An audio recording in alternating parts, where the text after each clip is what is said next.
Alors la question de Yosef Haïm, l'état vote dans le permis, c'est-à-dire en bon français, l'état vote, la recherche des plaisirs matériels permis.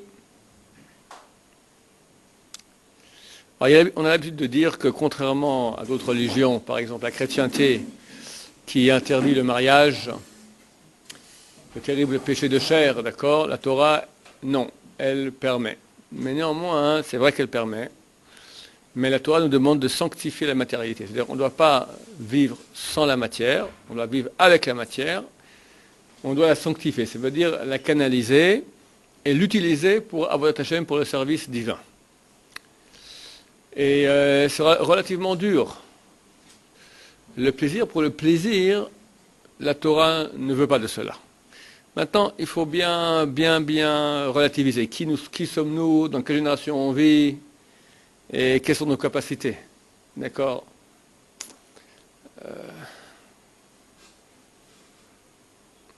C'est presque impossible aujourd'hui dans une société de consommation et de recherche de plaisir. On fait partie de ce monde-là. On doit continuer à faire partie de ce monde-là. On peut pas. Mais il faut travailler dans ce sens. La Kedusha, on appelle ça la Kedusha, la sainteté. La mitzvah dans la Torah, Kedoshim Tiyu. Kedoshim Tiyu. Et le Ramban Nachmani, il explique que Kedoshim Tiyu signifie justement se séparer des plaisirs terrestres. Quand on met les tefilines, on doit penser, quand on met les tefilines de tête et de bras, dans lesquels il y a les 4 parachiotes, les 4 parchemins, contenant le texte relatif au fait que Dieu est un, et que Dieu nous a sortis d'Égypte, au moins de miracles qui montrent qu'il a la maîtrise sur tous les mondes, supérieurs et inférieurs, et tous lui sont subordonnés. On met le tefilin de la tête par rapport au cerveau, dans lequel demeure la neshama, et par cela on pense qu'on subordonne notre neshama à Dieu. On met le tefilin de bras face au cœur, car dans le cœur il y a le centre de toutes les pensées, et on pense par cela minimiser nos plaisirs. Donc tu vois que la Torah, elle va dans ce sens, qu'on ait moins de plaisir. C'est un discours extrêmement dur à dire, surtout en Occident, d'accord, où la recherche de plaisir, il n'y a que ça, d'accord. Les gens croient que par cela ils arriveront à un bonheur. Tout le monde sait que ça ne mène pas au bonheur. La recherche de plaisir matériel, Ahmed donne un très bon exemple. Il dit c'est comme si quelqu'un, il va dans la rue, il fait très froid en hiver. Il est habillé avec une petite chemise de rien du tout, comme ça, il pleut. Du coup, il voit du goudron chaud. Il se met sur le goudron. Ça le réchauffe, ça, il y a des vapeurs, c'est agréable, c'est chaud, c'est beau. Après, il veut se lever, il est collé. Alors, il met sa main pour se décoller, il met l'autre main pour se décoller. Il devient complètement... Et il n'y a pas besoin de beaucoup d'expérience de vie pour savoir que l'appétit vient en mangeant, comme dit le dicton français. C'est-à-dire que la ta'ava, les plaisirs de ce monde, plus tu goûtes, plus tu as envie. C'est terrible. C'est extrêmement rapide, sans pitié, totale et absolue. Un matin, tu te dis, ce matin, je reste au lit 5 minutes de plus. 5 minutes de plus, c'est pas grand-chose. C'est clair, demain matin, tu auras une bataille difficile pour récupérer, te lever à l'heure. Au contraire, tu auras envie de 10 minutes.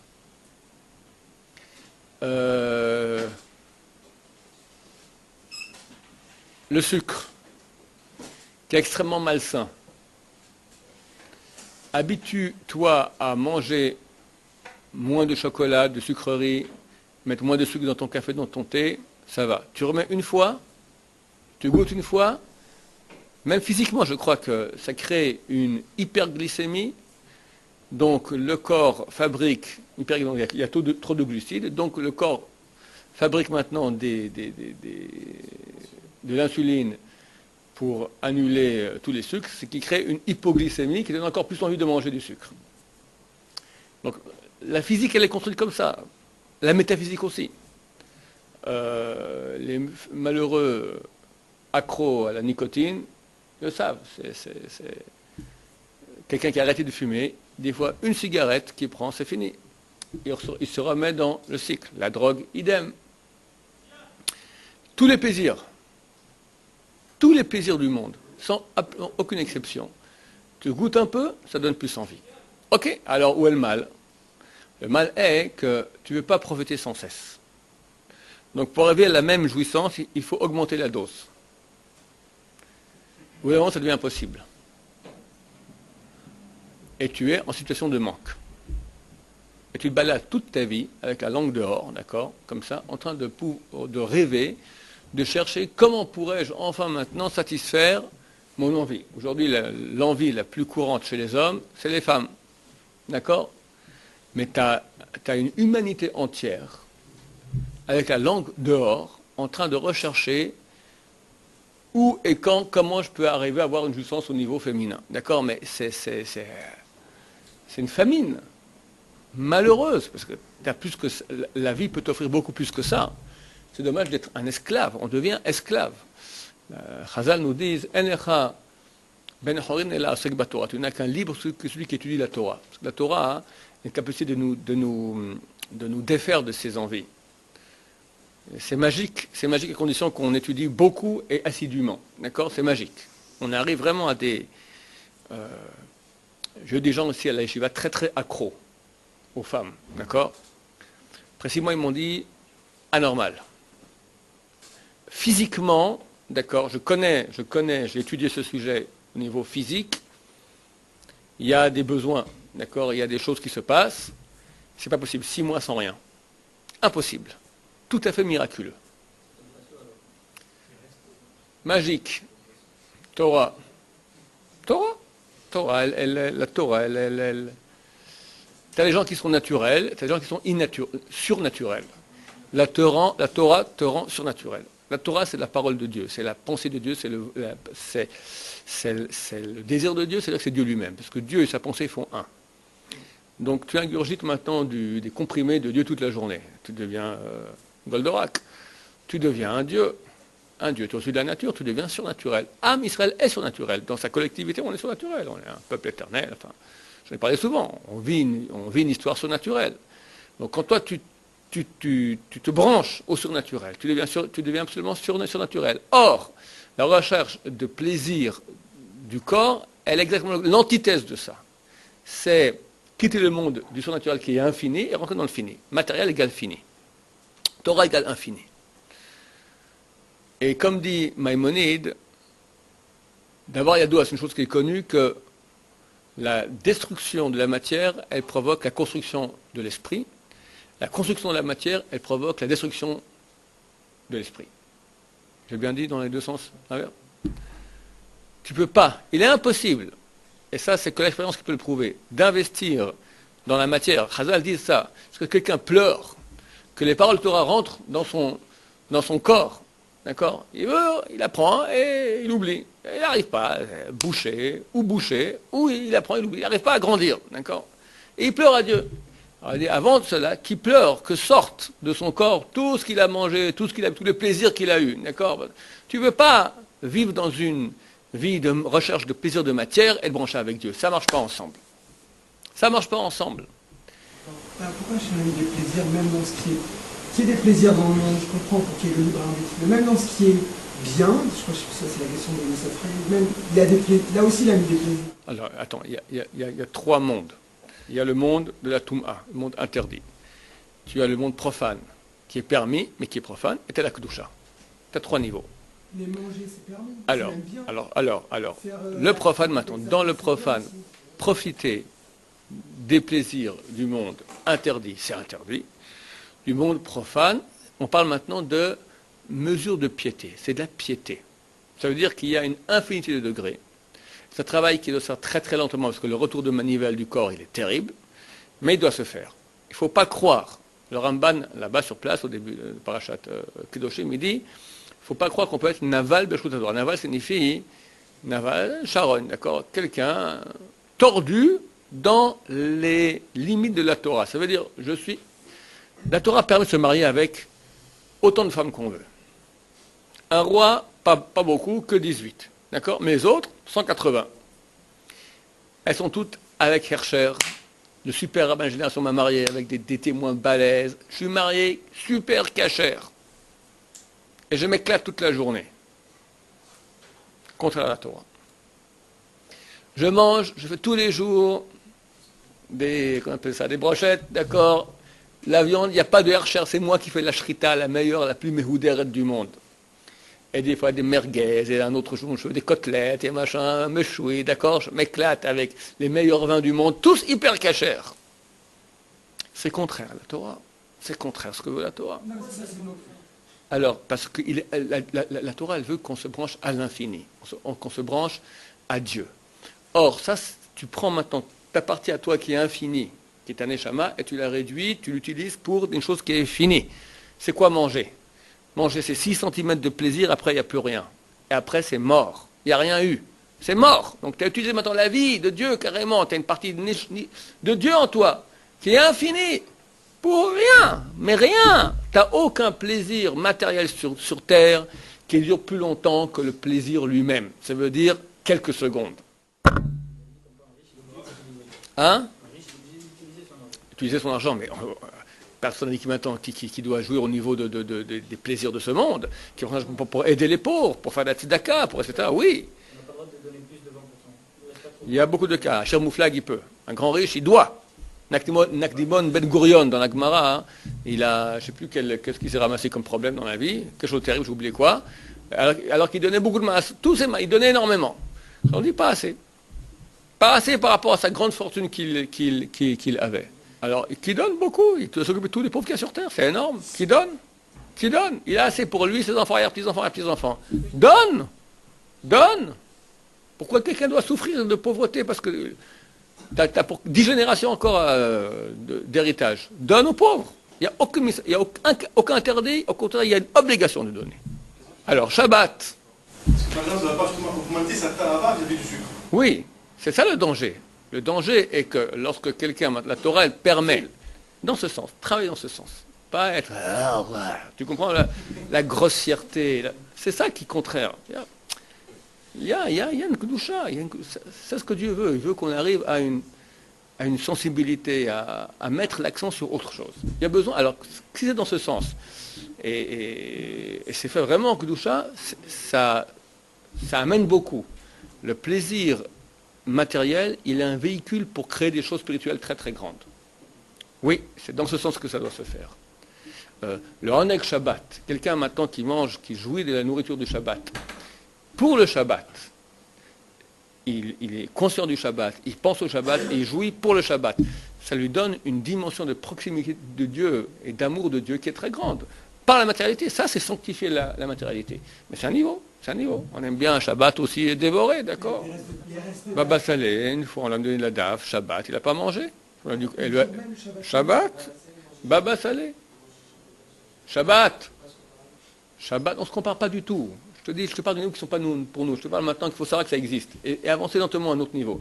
À un autre niveau, un peu moins profiter de ce monde. Un peu moins. D'accord? Un peu moins de sucre dans le café. Quand tu manges, je connais des élèves, anciens élèves du Rav de Brisk, qui étaient le voir comme ils mangeaient, le Rav de Brisk.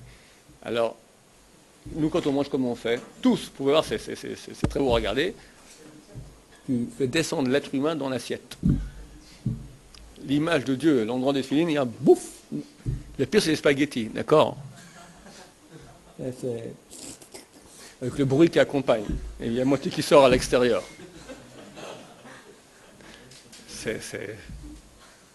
Une année, j'ai pris du mois de plus manger de spaghettis. J'ai pas tenu 2 semaines, mais c'est ma mâche et ça va racher les spaghettis. C'est très dur. Ouais, mais moins de plaisir. Terrible, hein? Il y a un geschmack, il y a un plaisir spécial des spaghettis. Manger des spaghettis en cannelloni, c'est un autre goût. D'accord, c'est la même chose, mais c'est en autre forme. Je suis en train de dire une chose, donc je voulais terminer. De quoi je parlais? Ah, Baba Salé. Alors, on donnait Shabbat, on a donné une daf. Et il n'a pas mangé. Et sa femme lui a dit, c'est pas bon. Il lui a dit, c'est trop bon. Shabbat. Ça veut dire que lui, à son niveau. Bon, alors encore une fois, il faut bien relativiser. Qui sommes-nous? Où on va? Vers quoi? Mais ça existe. Pas dire, comme des gens disent, la Torah n'interdit pas les plaisirs. C'est pas vrai. Au niveau d'interdit, c'est vrai, elle le permet. Mais il y a l'interdit le SMIC que la Torah a donné à tout âme Israël, elle demande à chaque juif de faire des efforts pour augmenter son niveau. Et augmenter son niveau, c'est aussi dans la Kedusha, ça veut dire se sanctifier, ça veut dire lentement se libérer un peu des plaisirs de ce monde.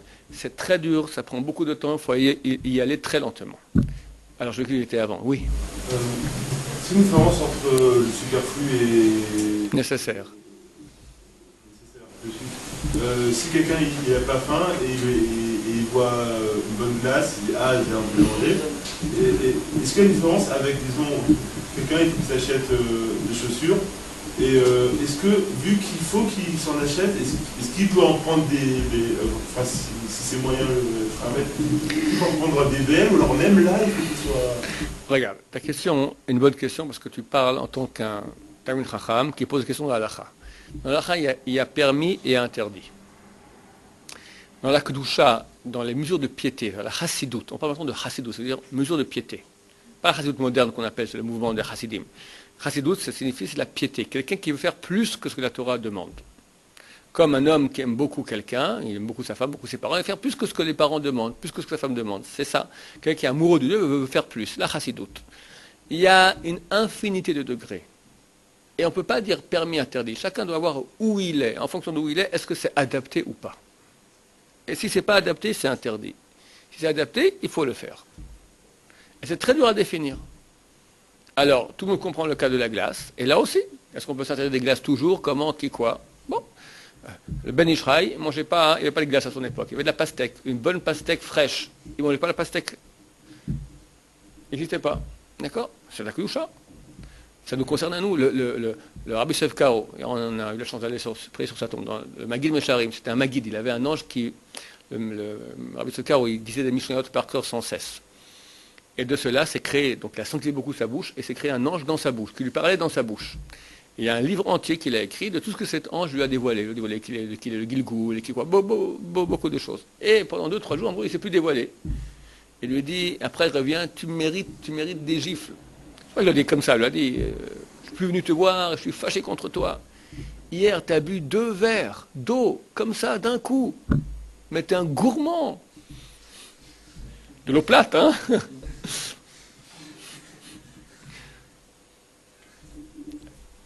Ok, où on est, voilà, il faut relativiser et savoir que, en tout cas, ce que je veux dire ici, c'est pas croire que tout est permis dans tous les sens. D'accord? Ça s'appelle Naval B'Shut Torah. Non, il faut minimiser et essayer de faire 1 millimètre en moins que ce qu'on a l'habitude de faire. Ça, quelqu'un qui va comme ça, il peut dire je suis en ta'alir, en processus de itkachut, de sanctification. Oui. Ouais, mais alors pour recevoir la Torah, vous dites qu'il faut relativiser, mais peut-être que pour pouvoir acquérir la Torah, on devra plutôt passer par l'étape de s'écarter. Il faudrait être un moine, quoi. Les moines chinois, là, au début, ont un petit écart de la matérialité, un maximum, pour pouvoir apprécier la Torah, alors peut-être. Ta question. Tu dis peut-être que pour arriver à recevoir la Torah, il faut s'écarter. Alors pourquoi aller petit à petit? Allons d'un coup. C'est pas humain ce que tu dis. Non, mais ça n'existe pas. Regarde, le vrai service de Dieu dans la sainteté, on crée vraiment. Il y a une construction. Et il est impossible de faire un gratte-ciel en 2 temps, 3 mouvements. Ça, c'est du rêve. C'est très lent et tu verras. Ça, bientôt, messieurs, dans 1 mois, on commence les Chot, Elul, faire tchouva. Et il y a une aide spéciale très grande pendant ces jours-là. Aussi un grand Yetzirah. Maintenant, Yetzirah, quand il ne peut pas te faire sortir en boîte et faire quitter la Torah, il te pousse. Il te pousse à quoi? Tu vas prendre sur toi maintenant, pendant toute cette période-là, il faut prendre de nouvelles choses pour l'année. Tu prends Yom Kippour, tu arrives, tu es tout feu, tout flamme, et tu te prends de ces choses. Tu prends des trucs sur toi. Les Shem Shamaim complètes, tu es certain que tu tiendras. Tu ne tiens pas 3 semaines. Au mieux, Hanouka. Après Hanouka, et Yetzirah, il t'a bien eu. Et tu verras, essaie de prendre sur toi une petite chose, mais pour toute ta vie. Là, tu vas dire combien c'est dur. C'est dur. Parce que tu dis non, c'est trop peu. Mais tu sais, quelque part, si tu prends ça, c'est terrible parce que c'est pour toute ta vie. Le petit que tu prends pour toute ta vie, ça, c'est vraiment de la avoda. Vas-y. Le millimètre. Et comme ça, on grandit. Faire tout, et on a envie de faire. On est des gens, encore une fois, on est une société de consommation du fast-food. On aime faire les choses rapides. On n'est pas habitué à se battre. On veut les choses qui sont rapides. Tac. C'est pas comme ça. La vie n'est pas. La vie, elle est une construction lente. C'est une éducation de soi-même. Comme tu éduques un enfant, combien de fois une mère, elle dit à son enfant de ne pas mettre les doigts dans le nez? Au moins 5000 fois dans une vie. D'accord? Au moins. Quand elle arrive, parce qu'on voit encore des grands qui font comme ça. D'accord? Aux arrêts, au feu rouge. C'est pour regarder, hein, c'est un spectacle.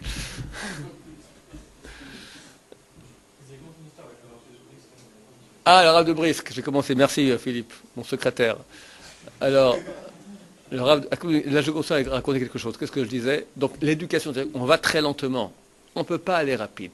On est habitué au rapide. Tous les films, les gens voient Superman, avec tous les méchants, c'est terminé, il est beau. Non, c'est difficile. Je vous l'ai dit plusieurs fois, c'est un match de boxe. Tu mets un coup, t'en reçois un. Alors tu vois comment il est le vainqueur du match à la fin. Complètement défiguré. Il est vainqueur, ok, mais quelle tête il a? C'est comme ça, c'est ça. Tu peux pas. L'ennemi, il est dur, il est très très dur. Et celui qui va croire qu'il va l'avoir rapidement, tac tac, il rêve. Et on aime bien rêver. Parce qu'on a l'impression qu'on fait quelque chose alors qu'on fait rien. Je pense, moi, nous-mêmes, on croit qu'on a besoin. Vous avez fait l'armée, par exemple.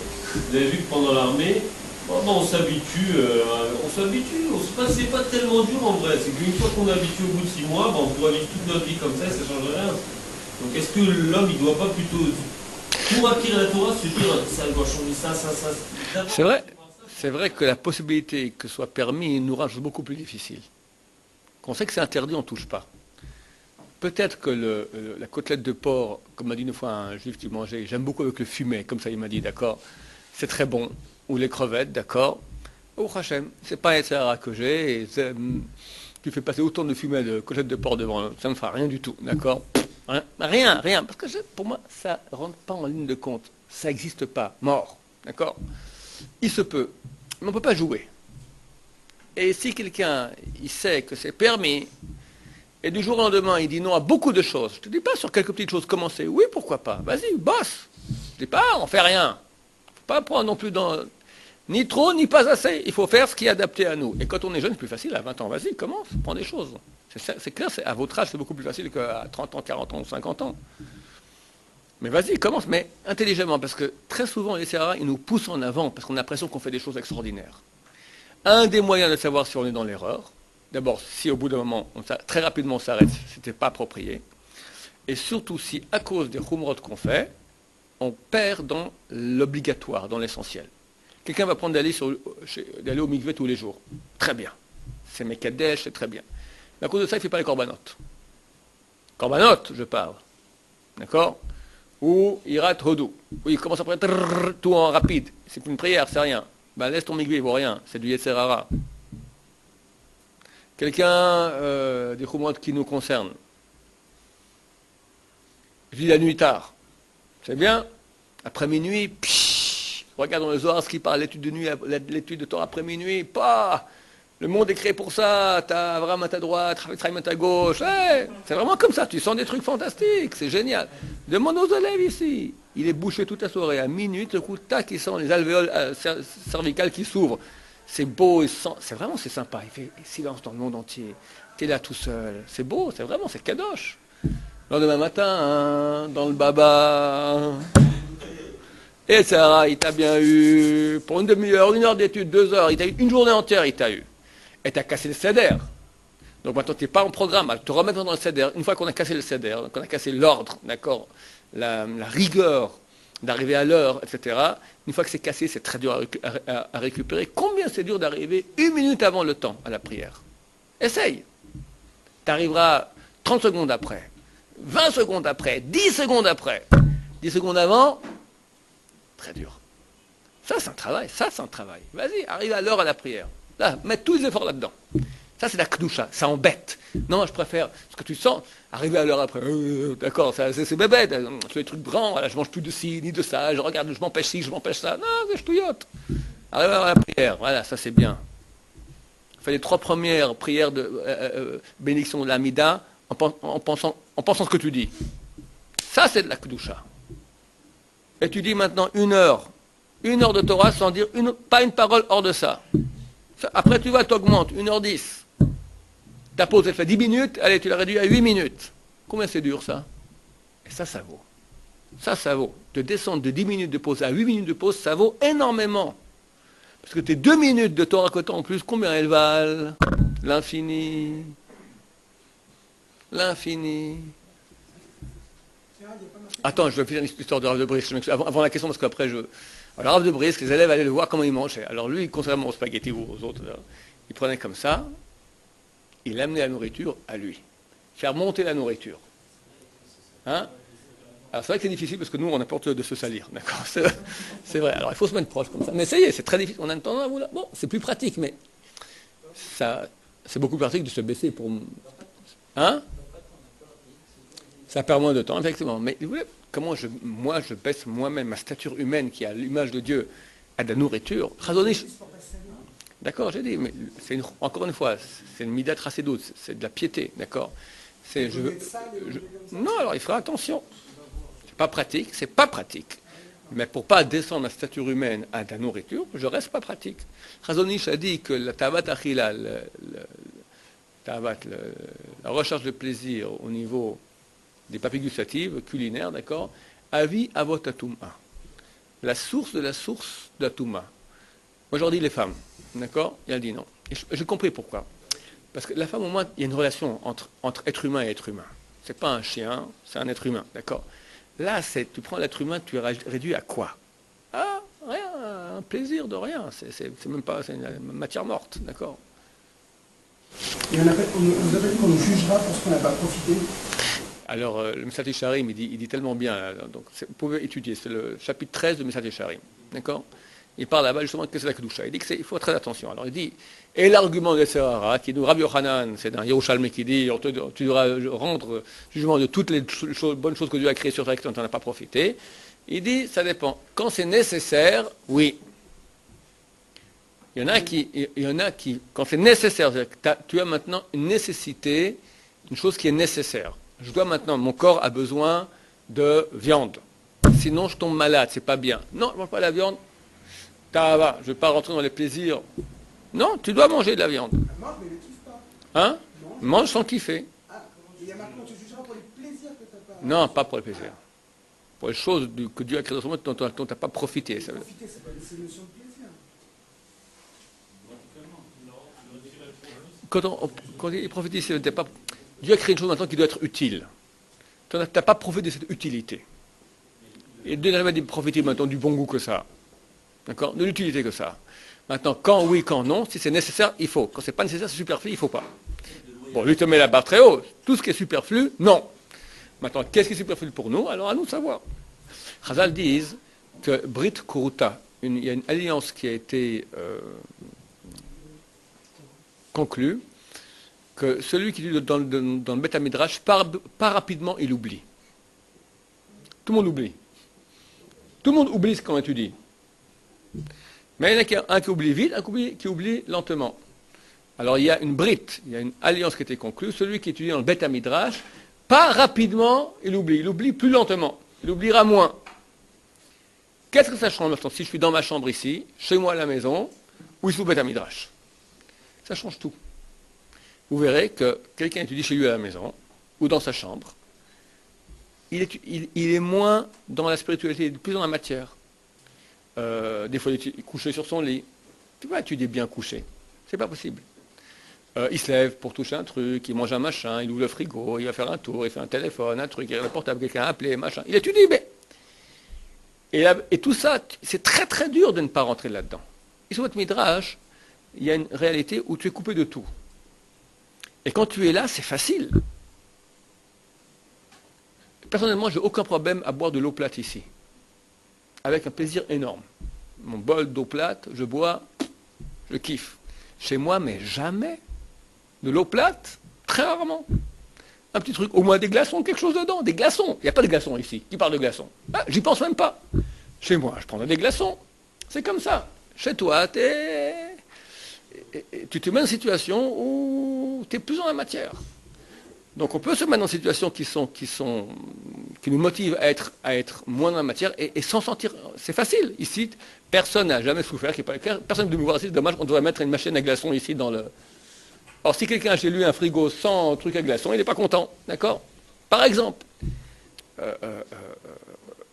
il est clair qu'un des grands profits dans ce monde, c'est la femme. D'accord? Le Shir HaShirim est appelé Kodesh Kodashim.